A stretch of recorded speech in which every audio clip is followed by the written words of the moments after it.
ગુરુજી ઘેર આવ્યા છે. એ તો સર્વે સંતોને મન પાવ્યા છે.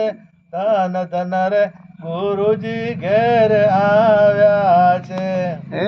સર્વે સંતોને મન પાયા છે. ધન ધન રે ગુરુજી ઘેર આવ્યા છે. આ મન કર્મ વચને માગ્યું મળ્યું છે.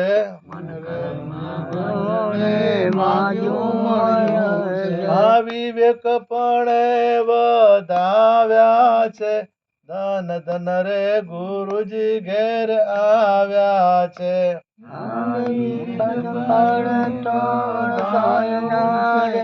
ધન ધન રે ગુરુજી ઘેર આવ્યા છે. ધન ધન રે ગુરુજી ઘેર આવ્યા છે. એટલે પણ આ ઘેર ના કહેવાય. સમજો કે આપણે કોઈ બી ના ઘેર આપણે કોઈ ગુરુ મારે સદારામ બાપુ હોય કે કોઈ બી ની પધરામણી કરે ને આ તો એ ઘેર આયા ગણોય નહીં. એ ઘેર આવે એ ઘટમાં ઘેર એટલે ઘટ સમજણમાં આવે તાર મન કર્મ વચને માગ્યું મળ્યું છે. મન કર્મ અને વચનથી તમે જે માગો એ મળે. તમે જે માગો વિવેકપણે વધાવ્યા છે. સુખ અરે ધન્ય ભાયક એ ભૂમ ભુવનના.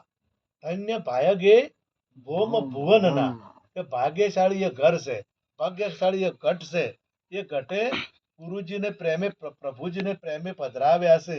ધન ધન રે ગુરુજી ઘેર આવ્યા છે. એના ધન્યવાદ ધન્ય કીધું છે કે કોઈક ભાગ્યશાળીના ઘેર કોઈ સંતની પધરામણી થાય અને એનાથી વધારે ભાગ્યશાળી હોય એને ઘટમાં સમજણ આવે અને ઘટમાં ગુરુજીનું સ્થાપન થાય. એટલે ધન ધન ગુરુજી ઘેર આવ્યા છે. એ આ વિવેકપણાની વાત. મન કર્મ અને વચન.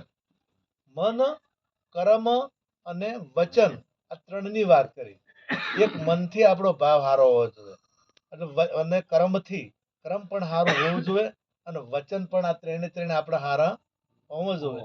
આપણે સમજો કે કોઈને હું બોલાવવું હશે, કોઈને આપણે રસ્તામાં જાય છે અને રસ્તામાં આપણા ભાવે જુદો હશે અને આપણે બોલાય છે જુદું કે હેડો આવો ચા પાણી કરવા. મનમાં કે ચાર હેડે હોય તો મનમાં ભાવ છે, મનમાં ભાવ નથી.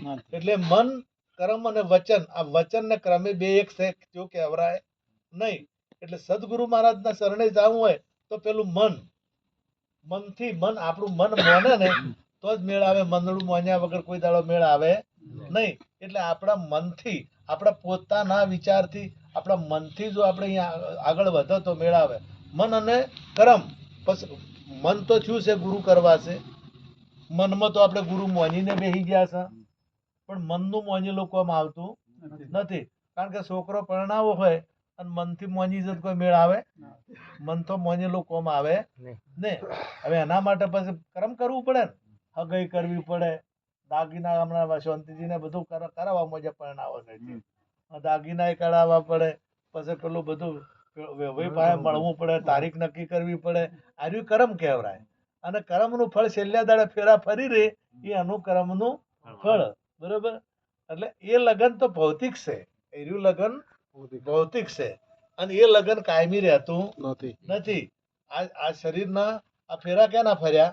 શરીર ના ફર્યા. પણ કયા લગ્ન કયું જે નથી કયું નથી જાતું ફેલ કે કયું પૂરું થતું જ નથી એ ગુરુ સાથેનું લગ્ન. જે પરણી મારા પિયુની સંગાથે બીજાના મેડોળ નહીં બધું. જે ગુરુની સાથે જેનું લગ્ન થાય છે એ લગ્ન સાચું લગ્ન છે. એ લગ્ન કરવાની જરૂર છે. એટલે પેલું કર્મ કર્યું એટલે પછી એનું ફળ છેલ્લા દાડે મળ્યું. એમ આપણે કર્મ કરવું પડે. પ્રતિજ્ઞા લીધી એટલે ભજનમાં જઈએ આપણો એક કર્મ છે. ભજનમાં સત્સંગ બેઠકોમાં જઈએ કર્મ છે. કોઈ પુસ્તક વાંચું એ કર્મ છે. અને આ બધું કરતા કરતા નક્કી થયું કે ભાઈ એમને તો કોઈ ભગવાનના દર્શન થાય. મન વચન અને પછી બોલવું વાણીથી. આ ત્રણ થી આપણે પછી સદગુરુ મહારાજના શરણું ગ્રહણ કરે તે દાડે હારવી એને વિવેક છો પછી વિવેકપણે વધાવ્યા છે. ધન ધન રે ગુરુજી ઘેર આવ્યા છે. આ ત્રણ પ્રમાણે હોવું જોઈએ. આપણું મન, આપણું વચન અને આપણું કર્મ આ ત્રણે એક થવા જોઈએ. અને એક થોય ના એટલા મેળ આવતો નથી. એટલે પછી ભજનમાં આગળ એમાં કીધું છે કે જે જોવે એ લાયા છે.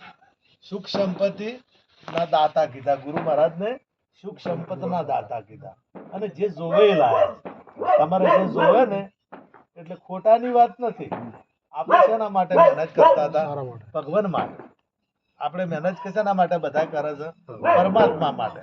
તો એ જોવતું હતું એ ગુરુ મહારાજ લાયા અને સમજણમાં બતાયા કે હારે પરમાત્મા, હારે સદગુરુ મહારાજ અને હારે પરમાત્મા, અને આ તમારો આત્મા. એ સદગુરુ મહારાજને નક્કી કરાવે એ સદગુરુ મહારાજ. એટલે જે જોઈએ તે સુખ સંપતના દાતા. સુખ મોટામાં મોટી સંપત્તિ કઈ છે? મોટામાં મોટી સંપત્તિ જો જેના ઘેર પૈસા ખૂબ છે ને તો કે સુખી છે એવું નથી. એના ઘેર દુઃખ છે ને એવું બીજા કોઈને દુઃખ હોતું નથી. પૈસા હાટે સુખી થવરાતું નથી. પછી સંપત્તિ ગમે એટલી હોય પણ સમજણ ના હોય, ઘેર હારા છોકરા ના હોય, ઘેર હારો પરિવાર ના હોય, ડખા હોય, તો એને સુખ હોય? એને કોઈ દાડો સુખ હોય નહીં. પરંતુ ભલે થોડું જે મળે એમાં સંતોષ માની સર્વ કરવી સર્વની સેવજો ને. સતી નારીને શિયળ સાચવવું પર પુરુષ ભાઈ બાપ જો ને. હવે આ શું કીધું કે જે મળે એમાં સંતોષ માની કરવી સર્વની સેવજો ને.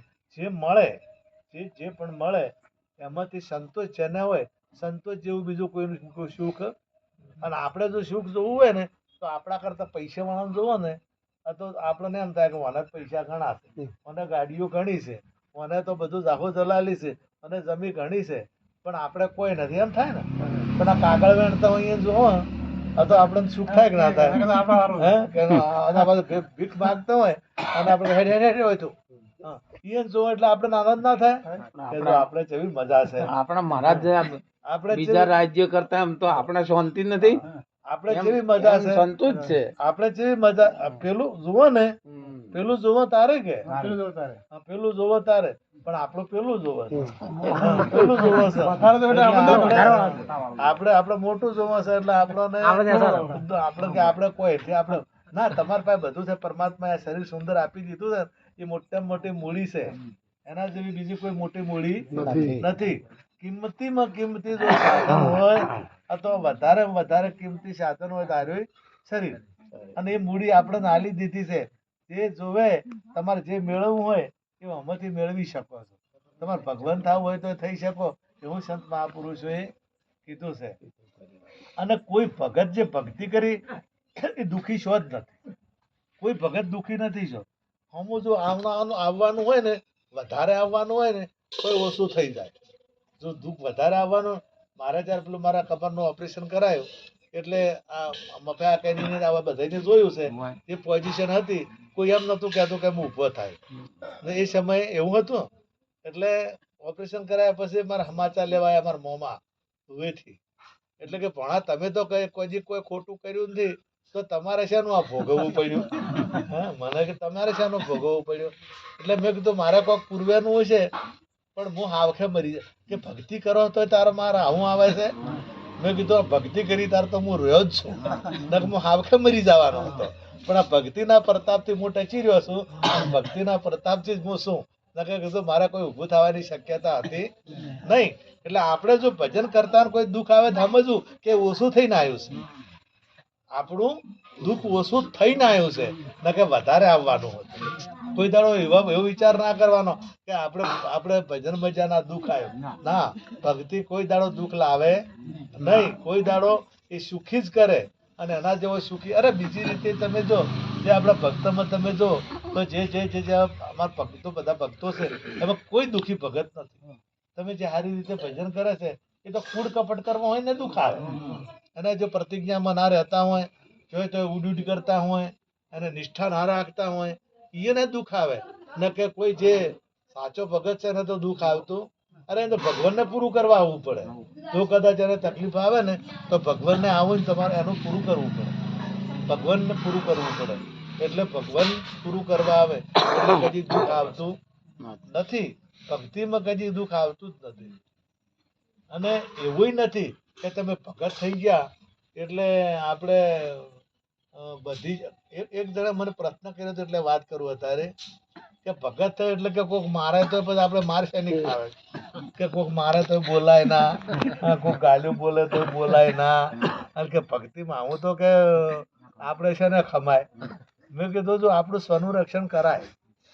આપણે જો કદાચ એવી જગ્યાએ કદાચ એવા મળી ગયા તો એ જય ગુરુ મહારાજ કોમ આવે ના. એ તો આપણે જે થતું હોય બસ કરવું પડે. હા કાંઈ કૂતરો આવતો ને કે જય ગુરુ મહારાજ જય ગુરુ મહારાજ આ તો એનું પાછું વળે ના પાછું વળે તો કઈ જાય વગર રહે જ ના કોઈ દાડો. એટલે જેને જે જો રામને હથિયાર હતા, રામ પાસે શું હતું? ધનુષ્માન રાખતા હતા નતા રાખતા, કૃષ્ણ ચક્કર રાખતા હતા નતા રાખતા, રમોપીરે ભાલો રાખતા હતા નતા રાખતા. તો એને રાશે છે અને તમે રાખો અમે કોઈ તમે રાખો તો કોઈ હતો નથી. અને જો કદાચ દુરાચારી સામે બાપુ સાહેબ ગાયકવાડ થઈ ગયા, આપણે વડોદરામાં નિરોધ મહારાજના શિષ્ય હતા. ગાયકવાડ આપણે બાપુ સાહેબ વડોદરા જે હતું ને વડોદરા રાજા, એમણે અંગ્રેજો અમે તલવાર લીધી છે ને અંગ્રેજો અમે લડ્યા છે. અંગ્રેજો અમે અને તારી એ ના અમે જે નથી આ લડ્યા તારા આઝાદી મળી ગઈ આપણને. એટલે આપણે જે જગ્યાએ એનો ઉપયોગ ભક્ત તો શૂરવીર હોય, ભક્તો કોઈ દાડો કાયર હોય નહીં. એટલે મેં કીધું તારા જો કદાચ કોઈ એવું આવે ત્રાસવાદી બીજા હોમે આવે ને તો તું તાર બંદૂક રાખશે તો કોઈ વધો આવશે નહીં. એનો હતો નથી. અને આપણે તાર મિલિટરી ને બંદૂકો જોવી છે કે નહીં જોતી? તો જો અને રે કોકને મારી નાખે અહીંયા જો કદાચ કોકને મારી નાખે તો કોઈને સજા થાય? બોર્ડર ઉપર હોય અને રક્ષણ કરવા માટે ત્રાસવાદીઓને મારે તો એને સજા થાય? ના થાય. કેમ ના થાય?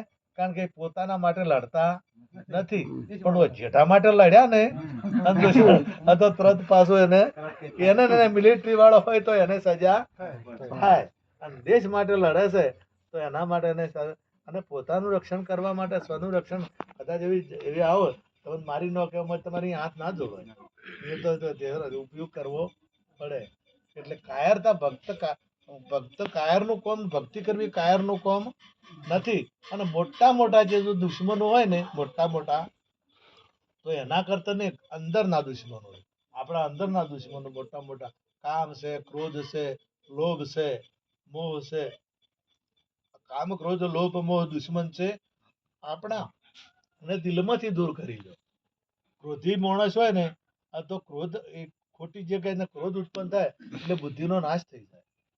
મોહ પ્રગટ થાય, મોહમાંથી ક્રોધ પ્રગટ થાય, કામ પ્રગટ થાય, કામમાંથી ક્રોધ પ્રગટ થાય, અને ક્રોધ પ્રગટ થાય એટલે બુદ્ધિનો નાશ થાય, અને બુદ્ધિનો નાશ થાય એટલે ના કરવાનો એ કરી બે થઈ જાય, ઊંધું કામ કરે. એટલે આ દુશ્મનો છે, મોટા દુશ્મનો હોય તો એ રહે છે આપણા. એટલે એને દિલમાંથી દૂર કરવાનું કીધું.